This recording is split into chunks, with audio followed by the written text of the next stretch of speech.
And welcome to today's top story. A couple of top stories we're going to focus in on because it's Tuesday with Sonny on Top Story. Good to see you. How are you, my friend? Good to see you again. Good to see you. I'm always glad to be here on Tuesdays. It's always a great day. Thank you so much. First of all, let's talk about the weather. Oh my gosh, ice everywhere, of course. Yeah. So tell us about collisions, how people have reacted to it. Yeah, you know what? And Sault Ste. Marie always amazes me when our residents are out there and reacting to situations like this. This weather, I mean, we knew it was coming, but it still came on pretty quickly, right? We still got hammered with that water, that rain, that ice really, really quickly, and road conditions especially changed dramatically. They went so quick. Absolutely, and I think it goes without saying often that you have to use caution when you're out on the roads in those kinds of conditions. And residents in Sault Ste. Marie really, really did. They responded incredibly well to these weather conditions, to the rapidly changing road conditions. And I can tell you that since 7 o'clock yesterday morning until now, there's only been 4 motor vehicle collisions reported. Awesome. Which is incredible. It's great given them what the circumstances were and what the conditions phenomenal. were. Yeah, so, and I don't know the extent of all of those. I know that there were no major injuries reported or anything like that, so that's always a plus. So we're happy to see those low numbers. The message is getting out there. Yeah, and I think people really recognize it. And by February, people are used to a little more winter driving, so. Exactly. Yeah. We're just going to get used to it, and it's going to be an early spring, right? Well, let's hope so. That's what the rodents said anyway. Yeah, if spring happened next week, I'd be okay with it. Yeah, me too, no doubt. Another big story, one of the top stories, huge fire downtown. Yeah, and when we talk about that and we talk about the weather conditions recently, I think those are really one and the same.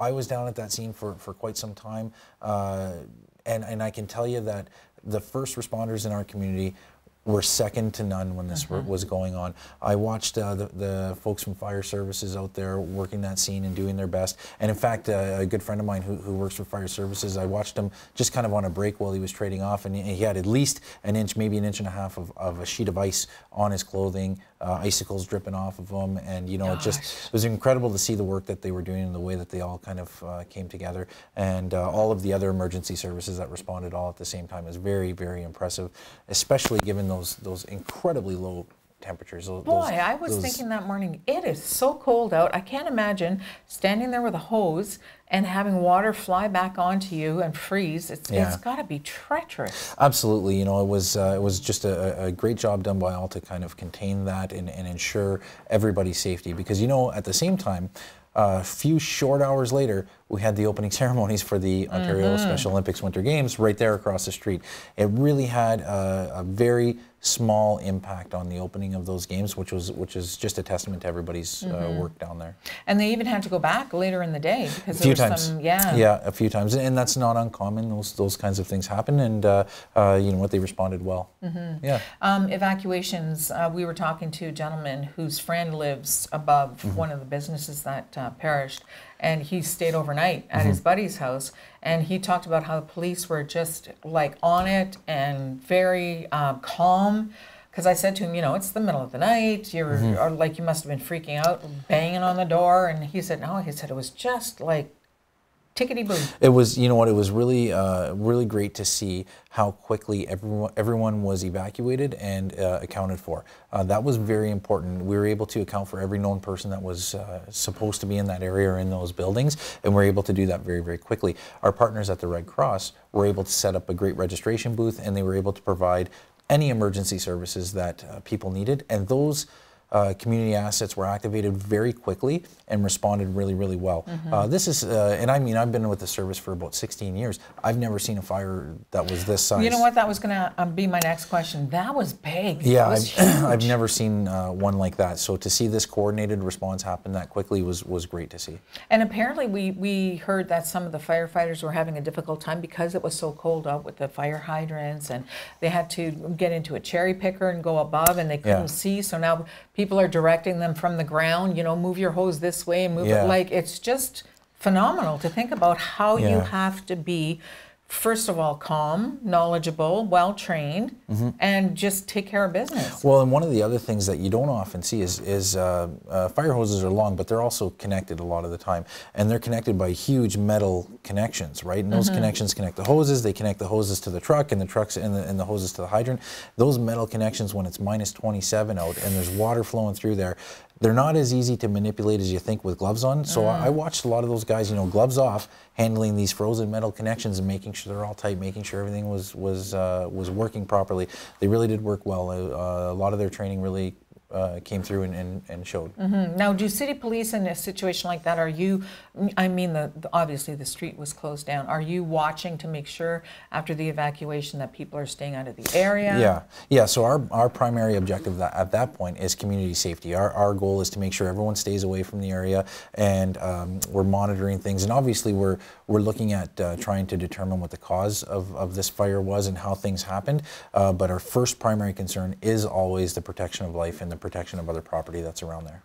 Tell me about the cause. Any word yet?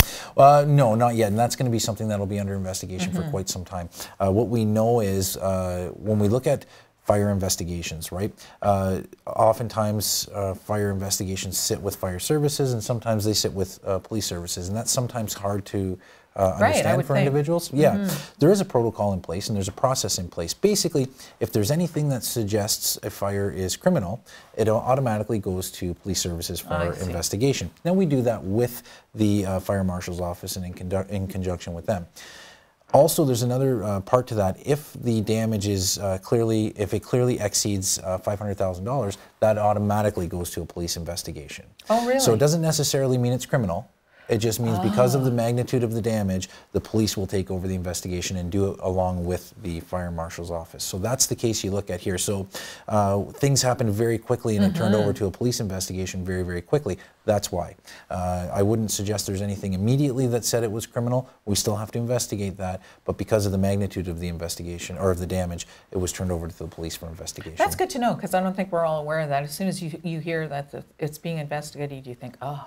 Yeah. So that can help clear up some of that confusion. But again, it's going to be some time before our officers in the fire marshal's office can sort out a lot of things to see what happened. Now, you know what? Some people in the community are wondering about, you know, the gathering of evidence to determine the cause of fire, because the deconstruction happens pretty quickly. Yep. Yeah, in this particular case it did, and that's a public safety concern, right? So those walls have to come down. They have to, otherwise it's going to be just treacherous for everybody else around there.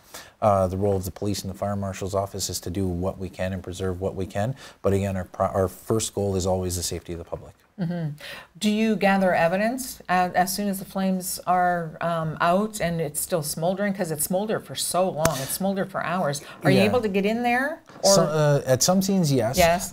In this particular scene, I'm going to suggest that it was pretty treacherous. It was very pretty intense. dangerous. Yeah. That's not somewhere that anybody, in my opinion, was going to walk into immediately. It needs to be safe before we allow anyone to go into there. And part of making that safe was taking those walls down.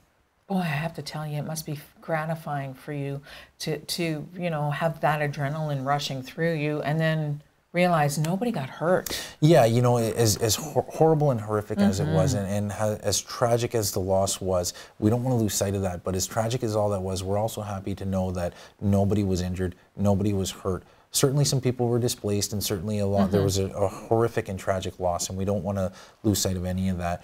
But in the end, our primary goals were met where nobody was hurt, which is fantastic for us. Yeah, and that's what you want. And like you said, it was one of the biggest ones. I think it's probably the biggest one since I moved to Sault Ste. Marie that I've ever seen. It's the biggest one I've seen in my career, and hopefully we don't see anything like that. Yeah, that's enough, right? Yeah, especially in the middle of winter.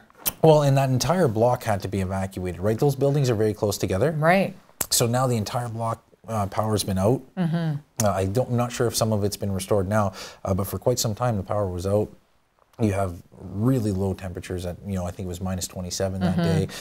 And of course, with a fire that size, there's smoke everywhere. So there is a lot of businesses and places that were affected. Thankfully, we were able to get everybody out of all of those places and make sure they were all empty. And it's sort of a little disconcerting when you watch footage and stuff when it's initially coming out, because it was such a big fire, it was hard to tell which business was affected. Yeah, really. I mean, directly. Yeah, and unless you were pretty close looking at it, it was hard to see what the actual buildings were. Right. The smoke kind of covered everything out front. Yeah, it was a very difficult time for everybody, but they rose to the occasion. So now are the businesses around the former businesses, are they back open again and running? I think a lot of them are in the process of doing some cleanup and assessing exactly what's gone on there.